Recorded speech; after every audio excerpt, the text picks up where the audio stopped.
If you haven't heard about Anchor, it's the easiest way to make a podcast. Let me explain. It's free. There are creation tools that allow you to record and edit your podcast right from your phone or your computer. Anchor will distribute your podcast for you so it can be heard on Spotify, Apple Podcasts, and many more. You can make money from your podcast with no minimum listenership, which is what I'm doing right now. It's everything you need to make a podcast in one place. Now download the free Anchor app or go to Anchor FM to get started. Yes, download the free Anchor app or go to Anchor FM to get started now. Thank you.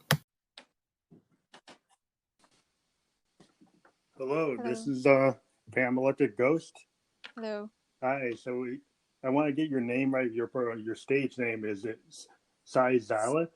Sizalyth. Sizalyth. So Sizalyth. Yeah. So Sizalyth, we have you on the line, and we're glad to have you on the podcast. Thank you. Our podcast we've been doing since 2018. We're at 22,000 listeners worldwide. Oh wow! So we've interviewed about 2 years. Yeah, wow. We've interviewed about 40 artists, and we just started to branch into video podcasting. So we're going to start doing video interviews, and then also publish on this platform. That's good. It's like YouTube on video, or yeah. Just hold a second. The video version of the podcast is through an app called StreamYard, and it allows us to do on your laptop a video side-by-side interview. Oh, and it actually is live, unlike this, which is recorded and then put out. And then we'll take the audio from that and then put it up on this platform. Okay. So if that works for you at some point, we could do a video thank you. version. So we're really happy to interview you because we like your style on YouTube of thank you so much. Of combining acoustic instruments with MIDI controllers and DAWs. Thank you so much for watching them. Well, it's like we're very much we're a DAW-less recorder. We do a lot of stuff with like hardware synths. I think I've listened to your track called Hesitation. Oh, okay. You like that? Yeah, it's nice. Yeah, I mean, I'm a big Moog guy. I mean, I use a lot of analog synths. I use a lot of Euro raps. On your Instagram video as well. Yeah, you had a lot of hardware synths.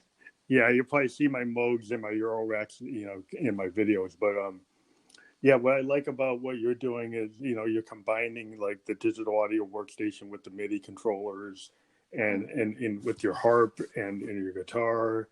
And you have a really, really cool style that's it's very progressive.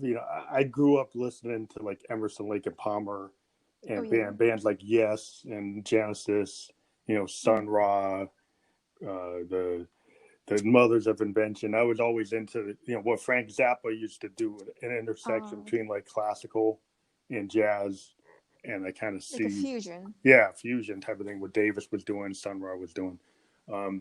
Yeah, I'm very much interested in that. So we'll get into the questions, which we sent you. So when did you first get into music? It's like you're 18 right now, right? Yeah. So what age did you get into playing an instrument or being interested in music? I started playing the piano when I was 5, but I was not really enthusiastic about playing the piano.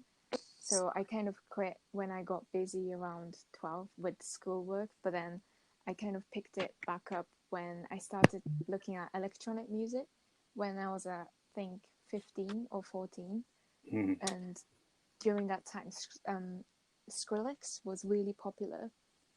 And listening to his music, I kind of started making music with my computer. And then I realized that piano is really important to make music, or playing an instrument is really essential to support making music. So that's why I started practicing the piano again, and also learning on YouTube how to make music or use digital audio workstation.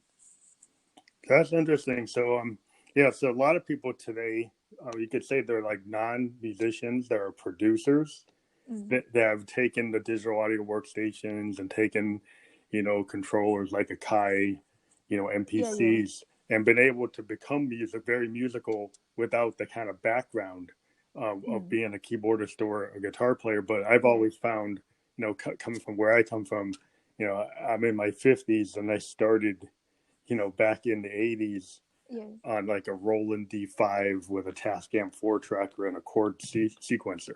Oh. and, Well. and I was listening to like New Romantic, I was listening to like Joy Division Mhm. and New Order and The Cure and Duran Duran, Flock of Sea. I was just like in the Yeah. middle of that movement, and I would go to like pawn shops and go find, old Roland SH5s or, Oh, the you or synthesizer stuff. yeah, I go find Yeah. like SH101s or an old mini Moog and try to fix it, bring it back, and yeah, I just got really enthused with Yeah. growing up with Because now that we all have software synthesizers and hardware yeah, synthesizers becoming really, I don't know, unaffordable compared to software synthesizers, I think they're more kind of going kind of less accessible, but then still it has that warm sound or really yeah. I guess sounds I'm that like what I like about what you're doing is like you're taking like the acoustic instruments and then you're taking the ability to get all those plugins from the MIDI capabilities and the DAWs, oh, and thank you. and the thing is a lot of the hip hop generation, the rap generation has always never had the cash to get the equipment. They were able Mm, to get like 808s because 808s weren't successful, and you could find them in a pawn shop. You could find a TB03 in a pawn shop, and you could get one. And they were able to get those as hardware instruments. But yeah. back in the day, they were able to get like Moogs that had gone out of favor, and some of the Yeah. hip hop guys were able to get those. But yeah, today it's a wide open. People use Yeah. GarageBand. Because if you have one MIDI controller, you can basically import any sounds to the MIDI with any software synthesizers. But I guess if you have one synthesizer, like maybe Yamaha DX7 or anything of FM synth like that, you have to program from that sound, from that soft synthesizers. And I guess it's more flexible with the software synthesizers and any MIDI controller you have because you can just create your sounds on your laptop and just use it on your MIDI. Yeah, I I guess what I guess. guess I'm coming from a different perspective, but I have like a Roland like workstation that has so Oh many yeah, yeah. sounds that then I don't really have to worry. But the Mm. fact that also because I use Euro racks and analog synths like Moogs, I can create tones from scratch. Oh yeah, yeah. So a lot of what I do is like I have samplers. I have like Eurorack samplers, and I'll sample like found sounds. I'll sample granular stuff, and then I'll use my modes to the oscillators to create new tones. Yeah. And if you take like 5 oscillators from all these modes, you can create your own tones all the time. Mm. Like your tones and also synthesizers like Juno and Roland, they do offer really distinguishing sounds that software synthesizers don't really Yeah, I mean offer. the Roland super saws that I've got coming out of my Juno, and Mm. my JDXI, and I even have like I have what's called a System 1M, which is a analog behavioral modeling synth, but it's digital, and it has like plug out technology, so it can become, I can download like a Juno like into it. I can download an Oh SH101. I can wow. download whatever model. So Roland has this thing. It's kind of like plug out technology. Oh, I didn't know that. Yeah, That's really flexible. so you can get these Rolands, especially like their Phantoms. They can plug in to every single historic Roland instrument that was ever created, and you Oh can have wow. it replicated with analog behavioral modeling circuits. But then Oh, you I get the didn't know full that. capability of a workstation, and I just like the workflow of actually working at my synths. But that's just Yeah. kind of me. But it's interesting that you've been working on music from a very young age. You were trained on piano. You got out of it, but then you got interested because you saw what was going on with electronic music, Mm. and then you realize that the keyboard is like the key to song production. I talk to a lot of singer songwriters. They Yeah. either coming from like an acoustic guitar, which is a songwriting instrument, Oh or a yeah, yeah. piano. And it seems like you have both capabilities. So, Oh, I'm really not good with the guitar. well, I've seen you play. Sometimes maybe not the best, but you know how to use it for the A bit, service. only a bit. To service the song. I liked what I saw in some of the videos, but Oh, thank you so much. um, yeah, I've always tried to tell people something. You don't have to be Jimmy Page, and you don't have to be Hendrix. If Mm-hmm. you're a songwriter and you approach an instrument and you bring it in and you play it as the songwriter, sometimes you might not technically be the best player on that instrument, but Yeah. as the songwriter, you kind of bring what you want to do. Yeah, You're right. exactly. I think it allows you to express yourself, like express your ideas more. Yeah, So because if you have a melody in your head, you can play it, and then that's part of expressing. yeah, I think what's really good about it is sometimes you get somebody that's not like familiar with an instrument. Like there's a story like Pete Townsend, right? He's the great guitar player, but Mm-hmm. his synth work, like on songs like "Who Are You" and Yeah. Barbara O'Reilly, and "It Won't Get Full," he's considered one of the greatest synthesizer players ever, and he's a guitar player. Mm-hmm. And it's, the way he approached the synthesizer was different than what a keyboardist would do. Oh yeah. And so he brought a different type of talent. So I've always been a big proponent of people who aren't, you know, maybe the best on an instrument actually attempting that instrument, and then as a songwriter, they can bring something to the table that you wouldn't expect, Yeah, I or think they that's come at it a different way. really good point because when you have different backgrounds to other people in the same field as you bring something new. So Yeah, it gives an extra influence to the genre. yeah, I think that's what's cool about the MIDI instrument is, you get a MIDI instrument and then suddenly you approach string playing different than somebody who would actually play a string Oh instrument, yeah. right? Or you approach the woodwinds differently because you bring something else to the table how you would use it. Mm. Um, and then that non-linear composition, if you're on like a launch pad, you can do things technically on a grid-based system like an Akai Force or a Yeah. Launchpad, because it's in a grid. Musically, you could do things that you physically couldn't do. Yeah, true. So that allows you to come up with all kinds of things. I mean, you can do polyrhythms, you can do subharmonics, you can do all, you know, you know, additive synthesis, subtractive synthesis, all kinds Yeah. of granular synthesis. You can do all these interesting things that kind of service the song. Oh yeah. Yeah, that's so true. Because with acoustic instruments, one thing that you can't do is change the actual tone of the instrument that's produced. So like if you strum a guitar, you can't really change the string guitar sound. But if you add electronics to it, it can really transform the sound. Like granular synth would Yeah, granulate. like a Yeah, random granulate. synthesis or a sample. Like you take a sample. I got a morphogene sampler from Make Noise, and you can time shift. So you can Yeah. bring in a sample, you bring the middle of the song into the front of the song at the same time, Yeah. and then do all this interesting stuff. But also just the idea. One thing is like with a synthesizer, you can take a guitar, and this is a technique in the '70s.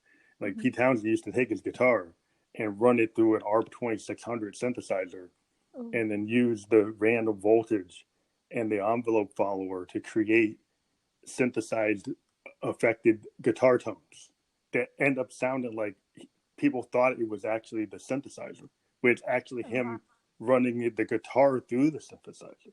Yeah, that's such a cool way of generating sound. Yeah, it actually creates what you hear in "Who Are You." Yeah. Is his guitar going through an ARP 2600 envelope follower and random voltage generator? Mm. And it doesn't come from like pure sound waves like sine waves or triangle, but it's coming from natural like sound generated, and then it's just passed through the effects so that.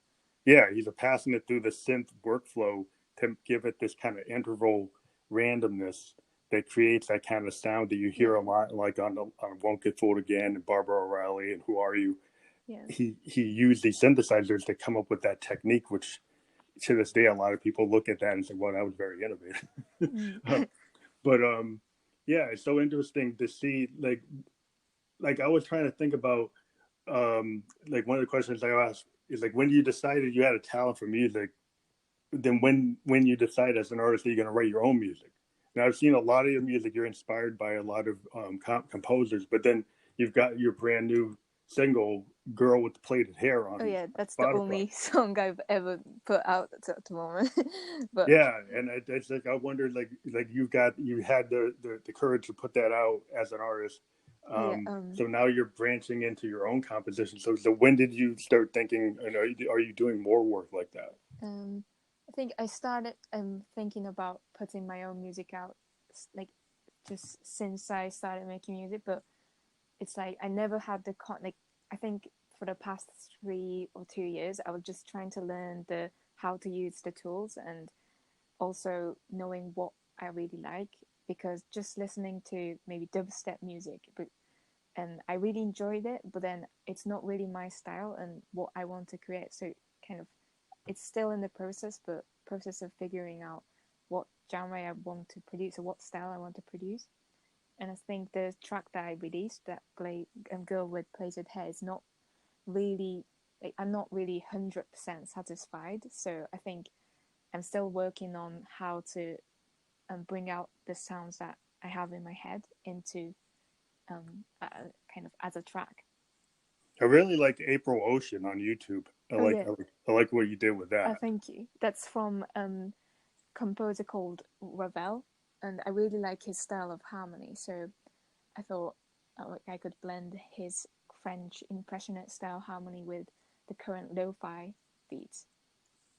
Yeah, I like the way you put that together, the way the guitar comes in and out, Oh, and where thank the you. harp comes in. It's just like the construction of it is very much like what I kind of term this idea, because my music I put in a category called expansive sound, which is Oh a yeah. combination of like jazz, fusion, and Mm-hmm. progressive, rock. Yeah. Um, and it also brings in other things, but the idea I think today is this, people are genre bending. Yeah. Yeah. Because of the DAWs, that you can kind of do whatever you want, Mm-hmm. because it gives you access, to a string section without having to go to Olympia Studios or having to go to Abbey Road. Yeah, that's it. You, The sample library is so developed now that you can just have full orchestra on your computer. yeah, and it just gives you like, and if you want to dive into hip hop, you can get an 808, you get a Yeah. 909, you get to get a TB03, and suddenly you've got these like bass lines that are trip wave or EDM or trance. So you can just Yeah. do it, and you can just study it and figure out that pattern and easily on these drum machines just get to it. Mm-hmm. So you're making progress toward what you eventually want your sound to be, but I really appreciate what you've been doing on your YouTube channel. Oh, thank Uh, you. it's really cool to see an artist like yourself working it out. And Oh, thank and you. today, there's so many people that are like, I'm an electronic musician, Mm-hmm. and people get confused and they think I'm a DJ. And not that I Oh, put down I DJs, mean, but that's quite common because people think everyone in just electronic just call it DJ. Like any yeah, music producer just call it DJ. yeah. But I had a funny story. I had to go to New York to do a show, and I show up with a van, and I got road cases, right? Yeah. And the guy's like, "Oh, you just don't have a CDJ?" It's like, "No, I got to do a sound check like a band, because I have to unload my Rolands and my Moogs, and I got my own little soundboards and stuff." So I had to sound check, and they're like, "Oh." They were so, it's like, because everybody would just show up with an MPC or like a MIDI controller and a laptop, and I show up with like actual hardware. Hardware.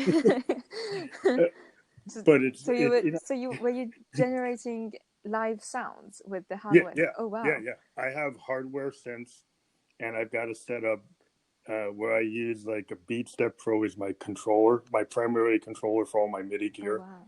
And then I use my Roland Juno as my main keyboard, and I've got it connected through MIDI to my Moog, so I can actually bring in Moog sounds on top of my Roland sounds in real time, Oh, and I can that's switch really back and creative forth. way of performing, Yeah, and it what ends up also being, really live. yeah. Well, what's cool about it is I basically can be a one man band. I mean, I've had Yeah. situations where I have a guitar player or I have a drummer, but I've done shows in New York where I'm all by myself. And Mm. because I'm using like the BeatStep Pro and I'm using these Moogs, and I use the sequencers inside of my Moogs, and because they're analog, they behave. I have a Moog, all kinds of Moogs, but they just behave in a way that's very organic. And if I run this like a sequence on a Moog, some of the cool things about some of these Moogs is the sequences are kind of live. They're always live, and so I Mm. can just change what it's doing. I can go into Oh my yeah. and do a bass line, hit the record, and then I keep the record on. I can keep on So would changing it it. act like a looper? It acts like a looper. Basically, you can do like my Moog grandmother can do 256 notes, 256 steps, and Wow. you can have it run live, right? So you could have a lot of variation within that one Yeah, so loop. live sometimes I'll run a bass line and I'll be playing chords on my Juno, and then I'll change the bass line, and it will just do it, and then I can like let it go, and then I can randomize or make it go up and down, and I can go back and then replay it and change into a different key. and it just Yeah. allows me to have it so there's like a real bass player there. Well, that's really creative. I think that's really eye-opening to electronic music performances because, well, most common type of performing EDM would be CDJs, but I think what you're doing goes much beyond that and kind of generating that, kind of controlling how the arrangement works. Yeah, and I mean the cool thing about the Beat Step Pro, I use chain patterns. It has the ability to do chain patterns. They can be immediately loaded, and so I can have like multiple projects that have all these chain Mm-hmm. patterns that are MIDI controls going to all my gear, and in real time I can switch them. So I can have a chain pattern saying do step one 4 times, and go to step 8, and then go to step 2. In real time when I'm performing, I can just go and change that. Oh wow! Does it not ever glitch, or is it like It quantized? it quantizes, and so it Okay. goes in on like the next step, or the next, when it comes back around it will change. And so it just a lot. I mean, I've done shows in New York and Boston, and people have been surprised that I could create so much as one person. But I was very much inspired by Keith Emerson. You know, if you ever saw Emerson, Lake and Palmer, he used to have these big modular rigs in New York City, and he would go on Oh stage with these big gigantic modular rigs. And wow! a band like Radiohead does the same kind of thing. But I have to look into yeah, that because I didn't know Radiohead could yeah, Radiohead do that. used to, he goes on stage with a lot of modular gear, and they're like changing their CV connections like Oh live. really? Oh wow! I've never heard of that. I've Oh, seen I'll them check actually out with that. their big rigs, like they have these big modular rigs, and their keyboard player in some of their concerts I've seen filmed, where the keyboardist or the electronic musician, he actually Mm-hmm. is changing the modulation patch points on his modes in real time. Oh, Well, so it gives more lively well, sound. it just gives you something to think about, that that the grid based world is cool, and there's a lot of cool stuff you can do, and there's some things you can do with the DAWs that are interesting, and with your combined with a DJ rig or a launch pad. Yeah. But modular gear, going back to the '60s, if you watch a lot of the progressive bands like Yes, and the guys like Mm-hmm. Bernie Worrell from Funkadelic and Frank Zappa's guys, they Oh, they I'll have a they did a lot of look stuff I'm then. talking about. Oh, oh, okay. I'll like listen to it after because most of the people I've never heard of them. I'm really interested to It's listen kind of like the to. old school Yeah. beginning of electronic music. Yeah. Started with like Sun Ra, which is an American jazz band, one of the first bands to ever use the Moog modulars back in like '58. Is a black Mm. jazz, like bebop, um, band. Eventually got into fusion, but back in '58 they had some of the first Moog modular synths, and they used them. Um, Oh. and then later you get Funkadelic using them. Bernie Worrell, who actually created a lot of the funk you hear today in hip hop, comes from Bernie Worrell's use of the Yeah. Moog and R2700s and modulars. And you got the guy like if you get to Yes, Rick Wakeman, one of the greatest Yeah. boards ever. That's kind of world I come from, is that kind of level of. And the thing is, within that world, it's a mixture of classical composition, because these Yeah. are That's keyboard nice. players that came from a classical background. Bernie Yeah. Worrell, he went, the Funkadelic keyboard player. I think he went to Berkeley, Oh and yeah. he That was like music trained in scholars. classical composition, and that's how he was able Yeah. to I kind of. think when artists have different backgrounds, like classical background, jazz background, it really influences the type of music they make and Yeah, what music they listen to. he ended up being like the musical director for the band, Mm-hmm. because he could kind of figure out, what keys and what scales and the colors of the chords, and he could kind of come in and decide that he's going to open things up, and use different musical theory approaches to the music, and that's how funk became really, you know, Mm. musical, because he had a guy that actually understood music theory. Yeah. um, and people didn't really, just thought they had it. When a lot of black artists, like blues artists, they kind of just have it. It's kind of innate, Yeah. but sometimes it is actually worked on. um, but yeah, I kind of diverged into a little conversation about other things, but I think it's all related to music. And so, Yeah. in terms of your inspiration, you did talk about Skrillex. But if you were going to tell people, who your reference points are and who you're inspired by, I can see Uh, by a lot of the work you've done on YouTube, you can kind of see your influences, but maybe talk through and it. Aphex Twin and Koan Sound, who's a duo from Bristol, and another um, electronic musician called Fortet.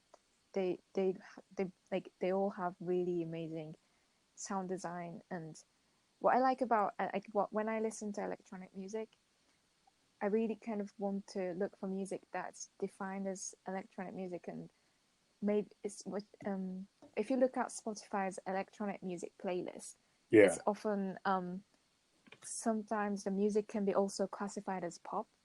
Yeah. And yeah, it's like they're nice, but I really want to listen to music that really Deeper. experiments with electronics and kind of attracts electronic music listen. I don't know what it's hard to express it, but it's kind Yeah. of I think you're looking for the, generating yeah, beauty deeper, just deeper. with electronic Yeah, elements. I think like in the German, I used to listen to Kraftwerk. Kraftwerk Oh is yeah, Kraftwerk. I like Kraftwerk, that them. they're Joy Division, New Order. I mean, Joy Division, Yeah. out of Joy Division came New Order, but in Joy Division they had this very sparse electronic sound. It was kind of Kraftwerk inspired, Yeah. and it got more into new romantic, or what it became the new wave when it became New Order. Um, Mm. but that kind of sparse, the stuff that like even Prince did on Dirty Mind, it was inspired by Kraftwerk, Mm-hmm. um, and that kind of electronic, Brian Eno as a producer, one Oh of the yeah, yeah, greatest. Like, yeah, that's the kind of thing I'm always looking for guys who are going that direction. yeah.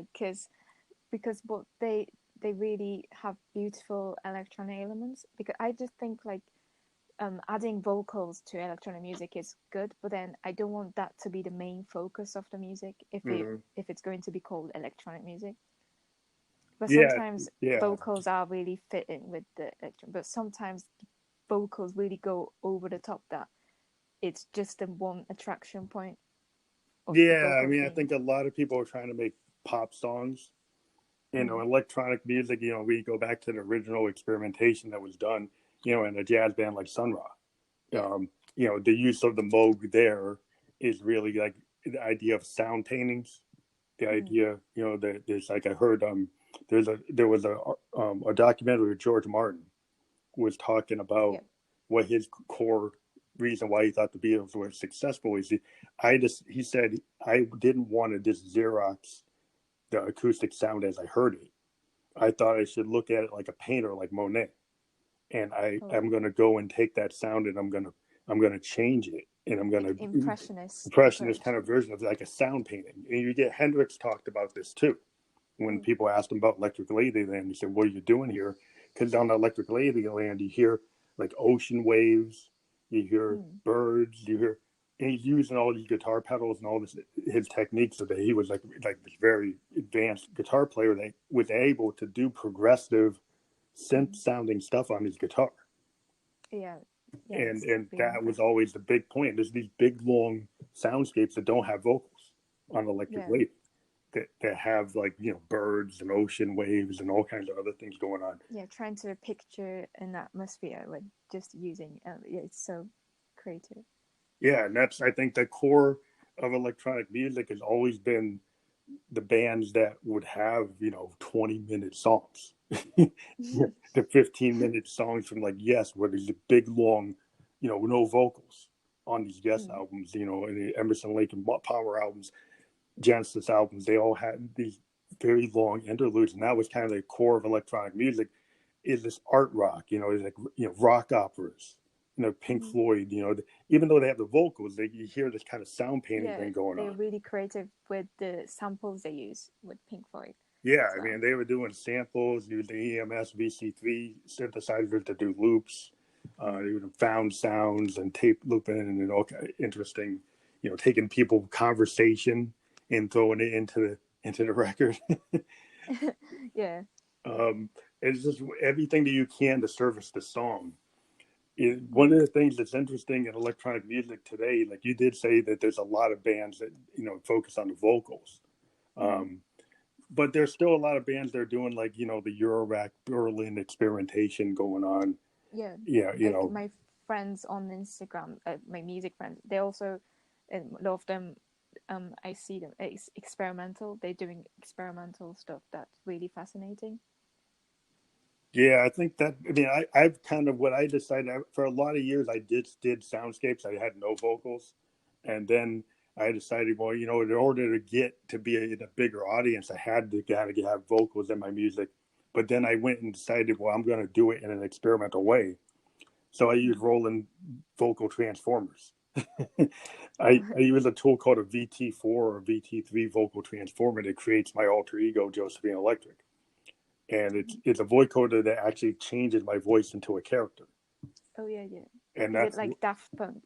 yeah, Okay. so I've been doing that since like 2016.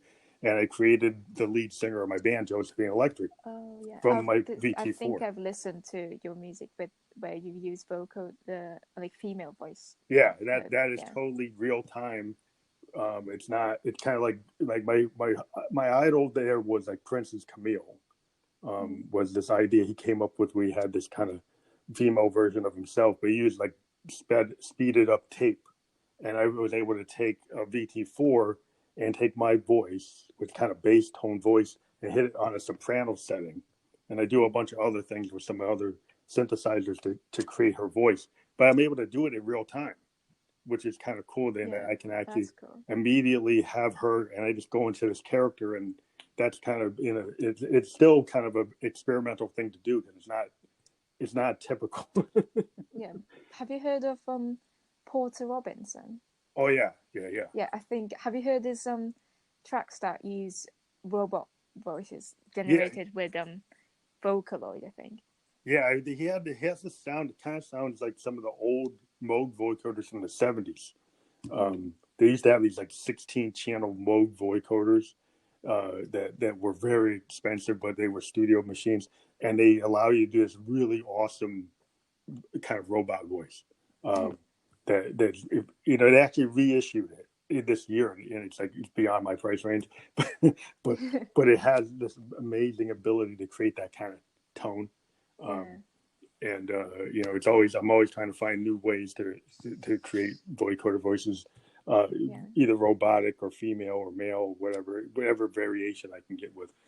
But in terms of your idea of the future of music, and where do you think it's going in terms of Um, do you ever envision that you would introduce vocals into your music? You just want to stay pure into a pure electronic, or because I really can't sing, you wouldn't so try? I think I would kind of include samples. Like what I'm doing now with my track is that I recorded my voice, Hmm. but kind of harmonizing it. So I would harmonize a chord with my vocal, so that I play the top note, tonic, and the middle note as well, and then I pass that into an reverb, like a really deep like reverb with 100% wet Yeah, settings, yeah, and then that's cool. yeah, with some guitar amp, so that with blues mode, I think blues guitar distortion on subtly added onto it, and it kind of really makes this nice airy sound. So that's the way Next I'm thing, using my vocals right now, but I don't think I want to sing in my songs. would you ever do spoken word like poetry? uh I think if I do it, I'll be cringing with my own music, but Because yeah, that I'm not tends a to be good the poet. alternative. Like if you don't have a good singing voice, and sometimes you can find a way to integrate poetry or spoken word. Yeah. Yeah. Kind of like a Lou Reed. If you think about Lou Reed, wasn't the greatest like singer in the world, but then he found a way that he could integrate this kind of spoken word Dylan like thing into Mm. his music, and then he was able to do it. And Yeah. so sometimes your limitation actually can end up being something that is Oh yeah. desirable.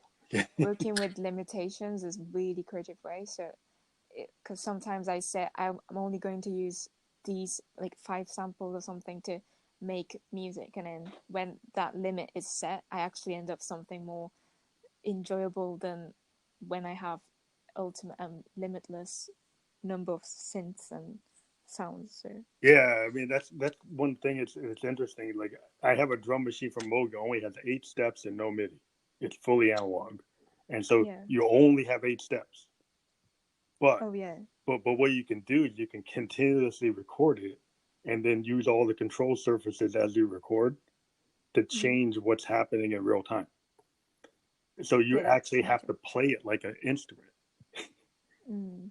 and And so then then modulate it. yeah, so you end up modulating or changing how the low pass filter or how it act, how the pitch or the speed, the every aspect of the synth can be the LFOs and everything.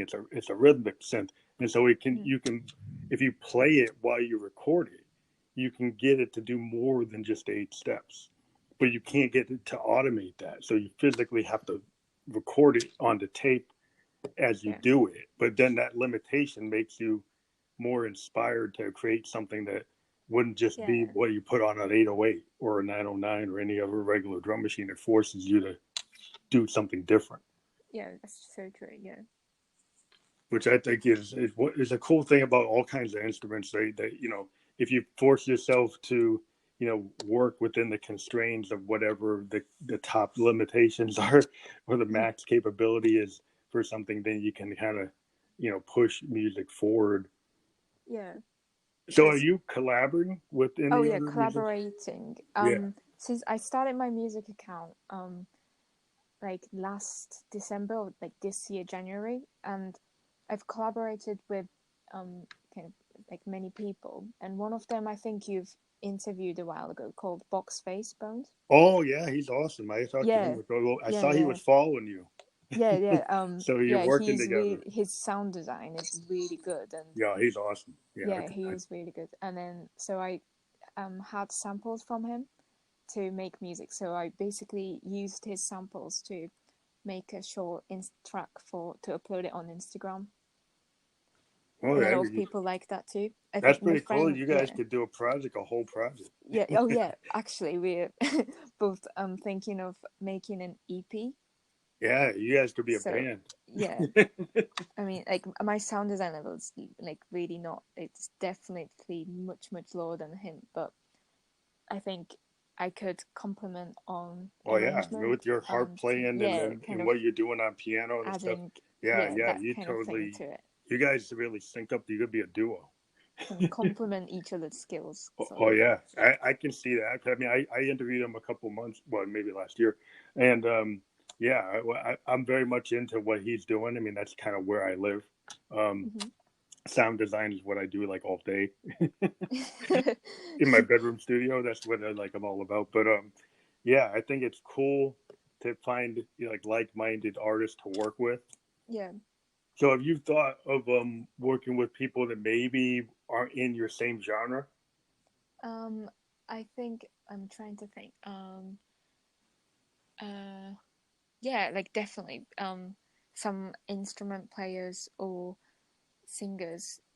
Um, I think yeah, like I could collaborate with someone that's not involved with electronic music Hmm. because that as we said before, works as we gets really exciting and Yeah, if you new. work with a fusion artist and maybe you had like a vocalist that was doing something interesting, you like what their lyricism if it fit Yeah. your project, you could have a good combo there.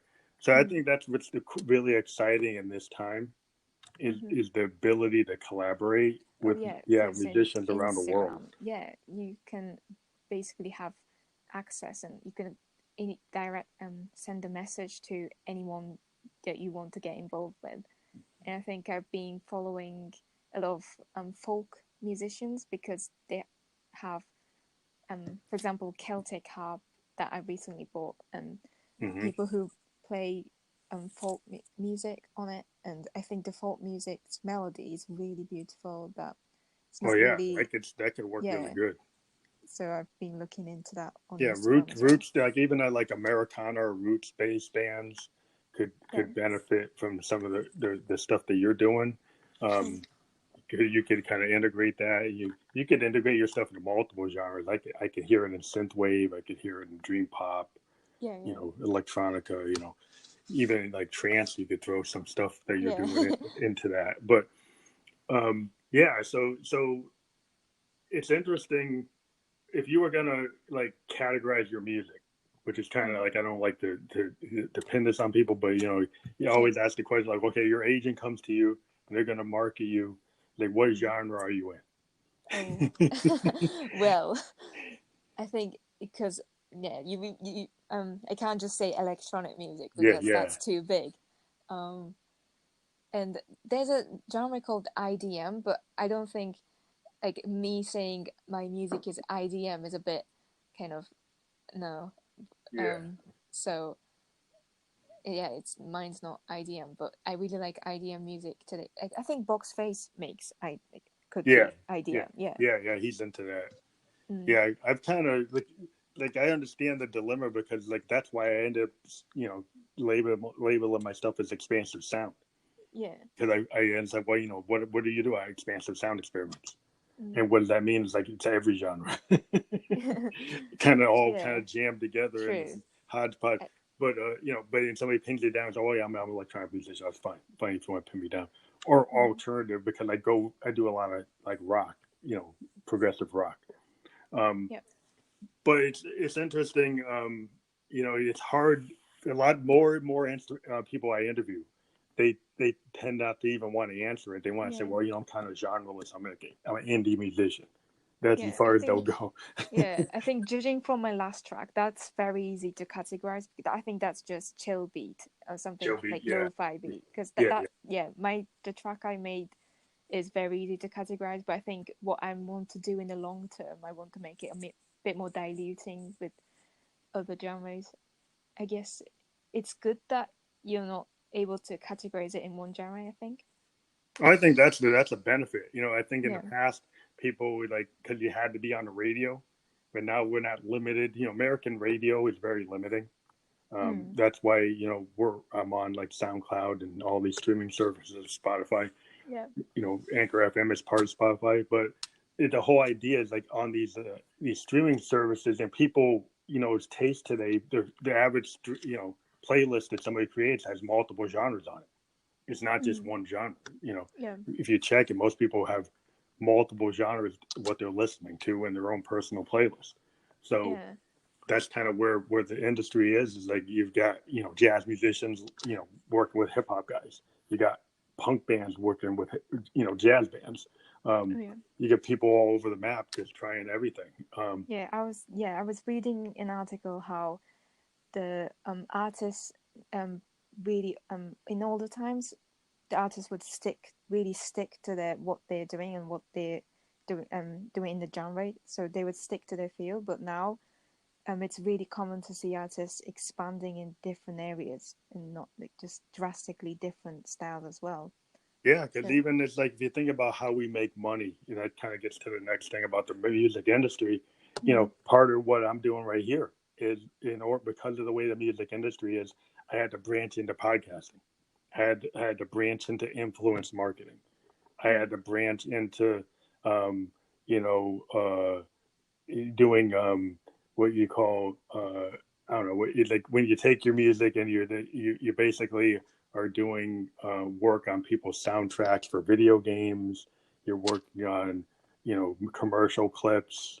You're mm, working on, all this stuff that's basically, it's easier, I think, for electronic musicians to do mm, this because if somebody comes to me, and they pitch like, I want a 30-second musical piece to go in a commercial.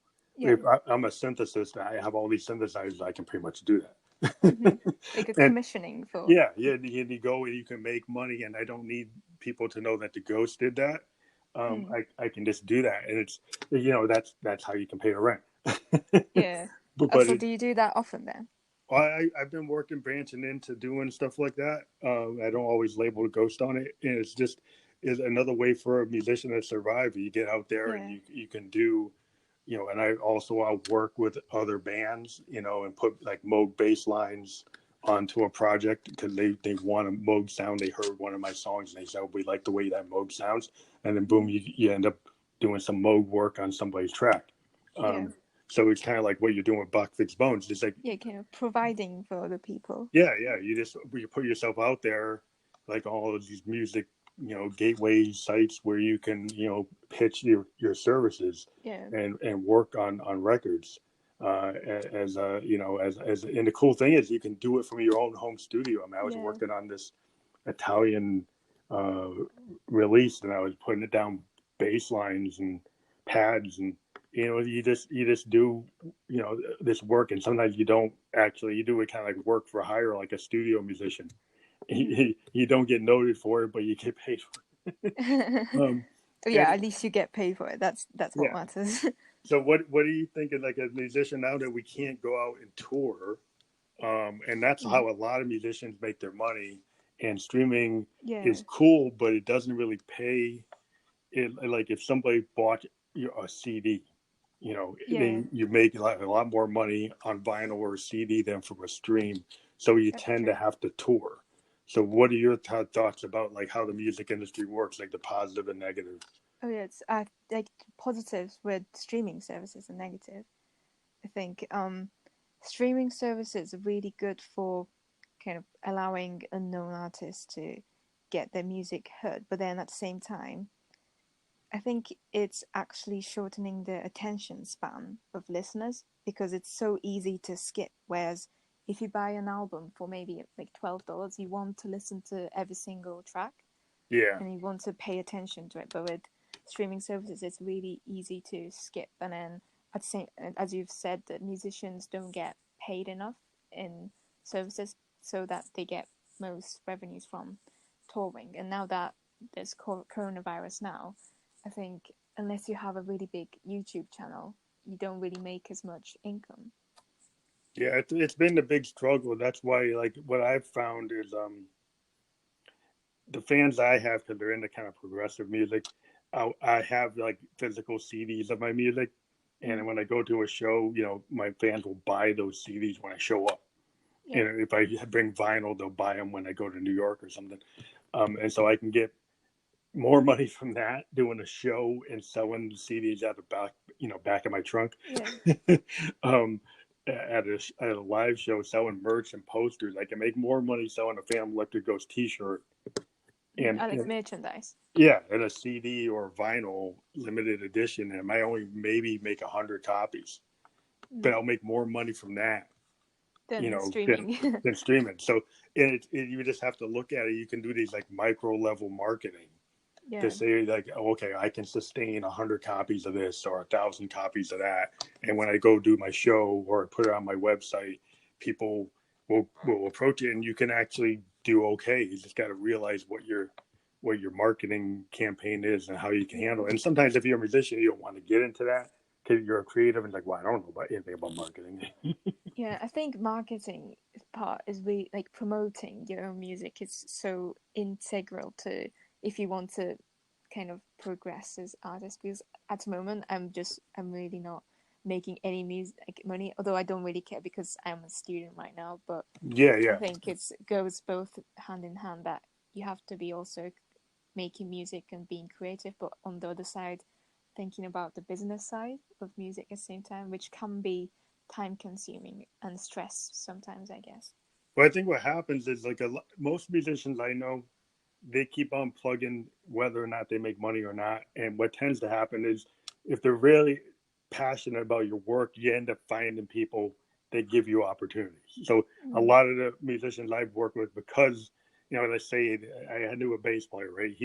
He'd go gig with anybody and need a bass player, and he would just do it. yeah, And sometimes he wouldn't get paid, but eventually he got picked up, and then he ended up being able to do it all the time just because he was so passionate about it. He just stuck yeah. with it, and That's really nice and because that's you're kind not of like judging people by the yeah. fame or kind of money. Good. Yeah, I think it's just what happens if you love it. I knew guys when I was 17. They played within a basement, and they're like, "Well, if we don't make it, I'm dropping it," and then they dropped it. And I, Yeah, I, I kept on going, and it didn't really matter if I was going to make money or not. It just seemed like because I'm passionate about it, I found people. People found me because they saw that I was passionate about it, and I keep on plugging, and I mm, keep on getting opportunities. yeah. I think if you're not passionate, that's when you pick it down. But it's like even if I don't make music my career, I would definitely continue it as part of expression. So Yeah, it's really I kind of, think yeah, that's what a lot of people don't realize. Like creative people overall, painters, musicians, actors, they yeah, keep on doing what they do because they love it. And mm, what happens is sometimes there's this intersection between where you are and suddenly there's a fan base that gets what you're doing, you know, mm, or there's a manager that sees you and they say, "Oh, I can do something with that." So it's kind of like if you believe in yourself or if you're just passionate about what you do, you put it out there, you do it for you first, and then if other people come along, that's cool. yeah, true. Like because if you start kind of caring about, because that's me as well, but I was analyzing what posts performed really well and what didn't. And when I started doing that, I was just feeling, oh, but then there's why am I doing this for? Because I think it's important to know what posts performed well on Instagram or YouTube, but then also not trying to cater too much to Oh yeah, what's popular yeah. because I mean, what's popular is sometimes like fashion. Yeah, and fashion yeah, isn't always like art, right? mm, So something in one period of time that doesn't people don't get, then suddenly they get later. Um, and so it doesn't mean just because you didn't get like 1,000 likes that wasn't something that later people are going to really identify with. mm, Um, it's just what was popular at the time. And that's always hard for musicians because sometimes the most heartfelt piece of work you do is not what mm, what hits. It's the yeah, song you definitely, did. You said, "Well, I'm just going to do this song because it's catchy, but it's not really what I want." And you do it, and that becomes what you have to do all the time because that's what everybody loves. But the yeah. song you love the most, like the fans don't get that one. Oh yeah, that I think that could easily happen. Yeah, I've read. I'm a music historian, and I was watching some. It was just a documentary on the heavy metal band Deep Purple, Yeah. and everybody knows Smoke on the Water, right? And they had this one song they wanted to put on the album, Mm-hmm. and it was this really heartfelt song about like I think it was called like a blind man cries, Mm-hmm. and it didn't get put on the record. But the songwriters like, this is the song we really feel we like. That's the one they wanted, and Oh, they couldn't get it on the record. yeah. And it was like they put all this heart and soul into it, and then Smoke on the Water is what everybody loves that, and it makes them all their money. But Yeah. the fact is, like the song they really wanted, the record Oh, company said, that's "Nah, I we don't didn't like know that. that." Oh, that's kind of sad. Eventually, it got put on the archive like session, and they finally got to put it out.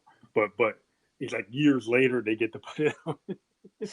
Uh, but it's just weird. It's like that's how the industry works. So you still kind of have to do, even when you get successful. What happens tends to be what I've read and I've seen is like it's this pattern of what you want. The heart of what you want to do is often you kind of have to step away from it to give your Mm, audience what they want.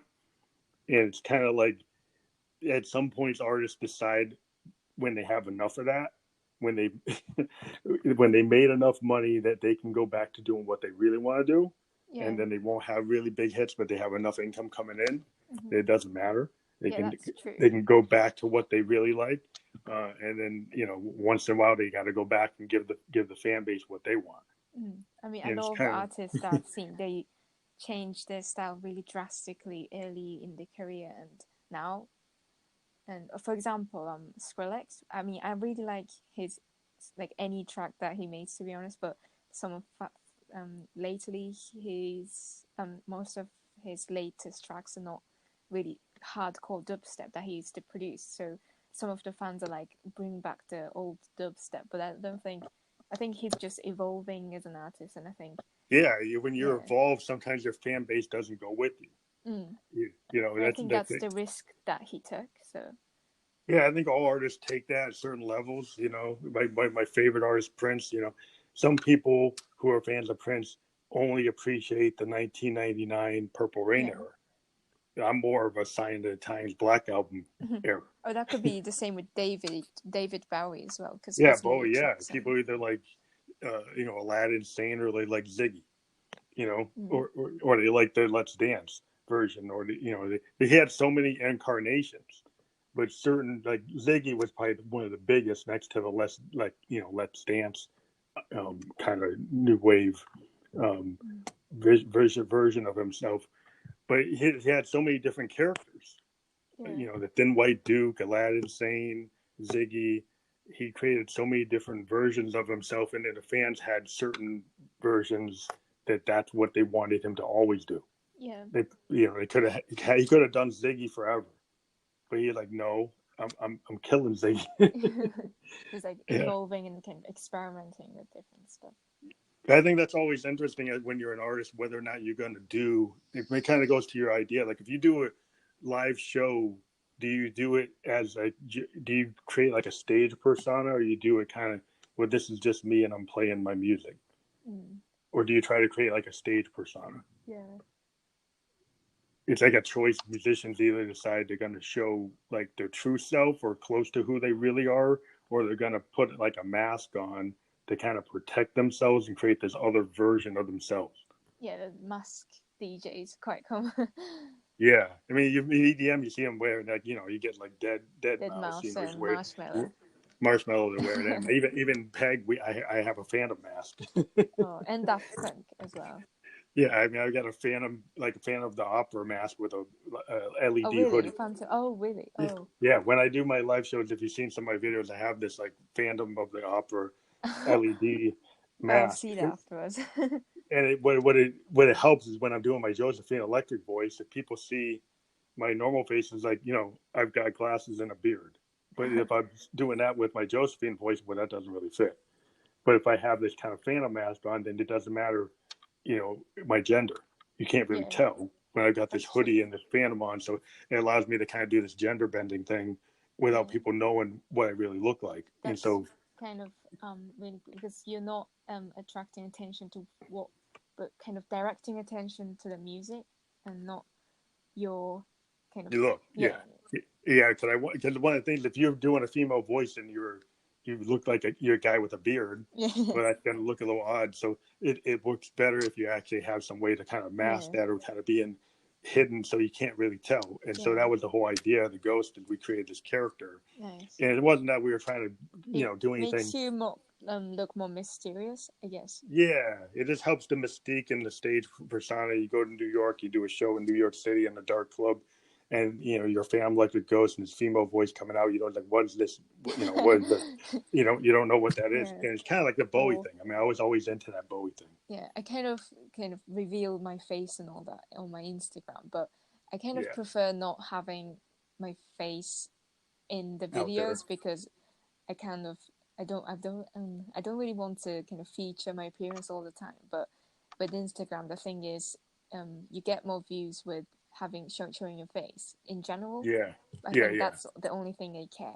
If I didn't care about that, I think all my videos would be kind of just um So you think in the future you work with like other visual artists and have them interpret your music, or would you, as a student, would you do your own art oh, and like use that? an artwork.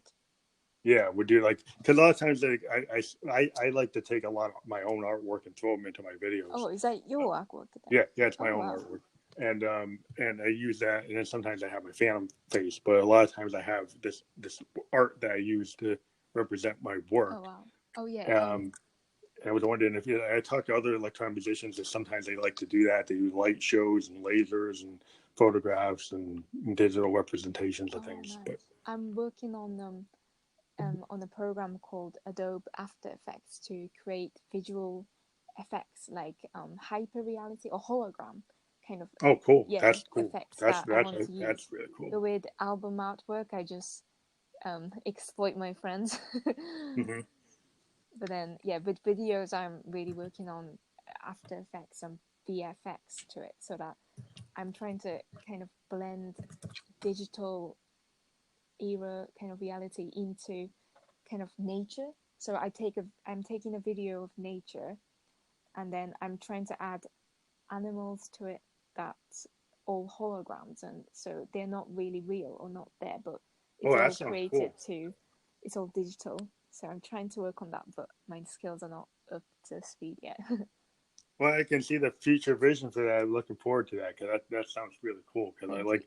I like the idea, you know, of visual representation. And I've been working on a rock opera for a long time. Rock opera. Yeah, Wow. I'm a big fan of like Tommy and Quadrophenia Oh. Oh and yeah. Pink Floyd albums. Is it Phantom Electric Ghost because you like Phantom Yeah. of the Opera? Well, Phantom like the Ghost is kind of this idea of like the ghost in the machine, Oh, okay. Oh, nice. and like the ghost electric. So this idea, and then I had the idea of kind of merging with the Phantom of the Opera too, because the kind of look is like this Phantom mask, but it's the idea that electricity is what's inside of synthesizers, and I'm kind of, and these are spirits, and spirits are kind of like everything ends up becoming electricity, Yeah. and somehow the ghost is a band. The idea of it is a band of ethereal beings that are in between this world and the next, and they can tap into the muse that's electric. It's like the body electric of music, and music and synthesizers is all electricity. And so everything that we do is kind of coming from this phantom electricity that's out there in the universe, and we tap That's into it. cool concept.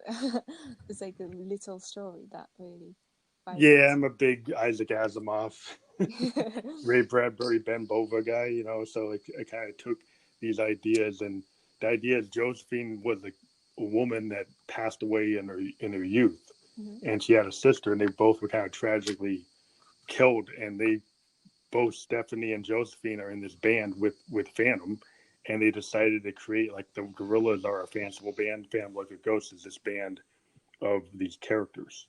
And my daughter's a graphic artist, and so she's actually designed our logo, Oh has really? Oh, designed that's a very good advantage because it can be quite expensive to yeah, hire a designer and get it to what you want to look.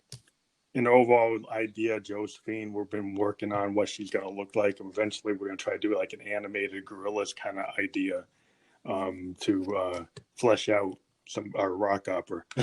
Oh wow. But yeah, we've been working on it for a long time. It takes a lot of work, but Yeah. yeah, it's interesting to talk to you, and you're really doing a lot of interesting work with box face bones. So when is that project going to fully We kind of talked about it only a week ago or something. week go? So Oh, so it's coming. You so know, yeah, it's going. hopefully I'll send it to you when it's done. Oh yeah, yeah. I'd love to have. Maybe we could do. It's like Anchor FM has the ability to have multiple people Yeah, on. and you could maybe feature on it as well. Yeah. So what? Oh, we could. Oh, that'd be cool. Yeah, we can talk to me offline. I'm into that. But yeah, we can all. I have the ability to interview people, multiple people at once. So once this is really going, Okay. we could all have a conversation. Yeah. That'd be cool That would be because cool. we're always working on new stuff all the time. So I don't stop recording. I'm probably gonna go record after this. Oh yeah. Yeah. So so in what's your idea to move your art into 2021, you know, this year and next year, besides Yeah. doing collaborations? Do you have any other ideas? Like you just talked about your Um. video ideas. Do you have any ideas of doing like live streaming or anything like Oh that? yeah. I mean, at the moment, my YouTube subscribers are relatively low, and I think this year I'm going to spend on building up audience as much as possible, but then also focusing on crafting what I want to create. So, and then also I'm looking into competitions like film scoring competitions, and Oh also yeah, yeah, that's a good thing to do. Yeah, and I've yeah, entered I would. twice, but not Yeah, successful. you ought to check out like this thing. I don't know if you're into it. I don't like the push particular thing, but I'm part of this thing called Music Gateway, Oh, and they in musicgateway.com they have all these pitches, and filmmakers show up on it all the time. oh wow, Um, and they're Music always Gateway. yeah, musicgateway.com. What it is a site where you can go and put your music. You create a profile. You set up the beta, all the information about your song, right?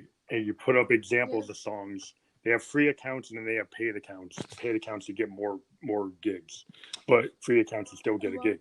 I got a record label gig from it. I got a 3 song EP that's coming out from this label out of Switzerland. In a couple Oh of weeks, wow. it was a pitch. I sent them like 3 tracks, and then I got a distribution deal.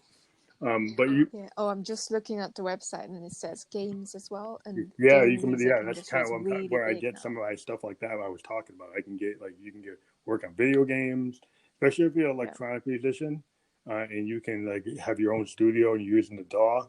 You could they have Yeah. pitches there. Some of them their pitches are very specific. They'll say they want something that sounds like Korean K-pop, Oh or they'll yeah. say they want it to But I guess sound a certain area. working with a requirement is really good training for Yeah, commissioning composers or yeah, I think it's a good composers for film. opportunity that if you're a student musician or a musician that's kind of up and coming and you're willing to kind of to take that commission, it's a good Yeah. way of getting yourself a steady flow of stuff coming through. And I don't Oh get yeah. paid by them any other than I got some gigs from them, but I think it's a good tool Mm. to give to other musicians. Oh yeah, because I think supporting or like being part of someone else's music project itself, I think I just regard it as practice and like a nice, pleasant experience. So that Yeah, and it's cool. it's really It doesn't positive. feel like it's coming from like Craigslist or something. Yeah. It's got like a set way to communicate. They've got like certain criteria, gate criteria, so you know you don't feel like it's a bunch of con artists on there. Yeah, and as you've said before, like that's working with limitations. So Yeah, it's always yeah. that's I pretty think as good. a musician, the more structure you have, it's cool. And then you're like in Mm-hmm. your own work, you can do whatever you want. But it's cool to take on a project and work on a team. It's kind of like working on Yeah. with a band. You know, I think as a musician, when you join a band versus being a solo artist, Yeah. it's like that compromise because the way you're a singer or songwriter, you're boy, it's gonna be all my way, right? Mm-hmm. You work with a band, and suddenly the drummer says, "Well, you know, I'm changing that drum part," and the bass player says, "Oh, I'm Yeah. changing that bass part," and the singer says, "Well, I don't like that lyric." So then you learn how to work with a team. Yeah. Working with other Yeah, I people. think it's great, like what you're doing with Box Face Bones and other people you're working with. I think musicians, Mm. even in this coronavirus time, the fact that we can still do this collaboration, and yeah, Yeah, it's definitely it's totally internet's advantage. yeah, it's great. I look forward to working with you and have you on the show again when your next project's up there. And yeah, keep in touch with me on anything you want to work Oh on. yeah. We can kind of offline talk about stuff. And this Yeah. is going to go out to 11 podcast platforms, including Spotify, which we're a part of, Apple Yeah. Music, Radio Public, Google Play, and many, many more within an hour. Oh wow. That's And we'll cool. send you the link, and we're going to push it up on our Instagram. If you see, we always push our interviews up, um, Ah, and okay. it will be on within an hour. And the cool thing to let people know is that the Spotify version of this podcast can be accessed from the Instagram. So our Instagram, we will put up a little highlight. It will pop right to the Spotify Okay. version, and you don't have to actually be a subscriber to Spotify to listen to Spotify podcast. I'll subscribe to But you it. can actually, you know, you can actually not have a subscription on Spotify and still get the podcast, which is cool. So, Oh so yeah, that's people who cool. don't have it, they'll say, "Well, I don't have Spotify." Well, you can still listen. So Oh, that's cool. wow, that's cool. Well, thank you very much for being on, yeah, No, thank you very much too for this offer. and we'll talk to you again. Thank you. Thank you.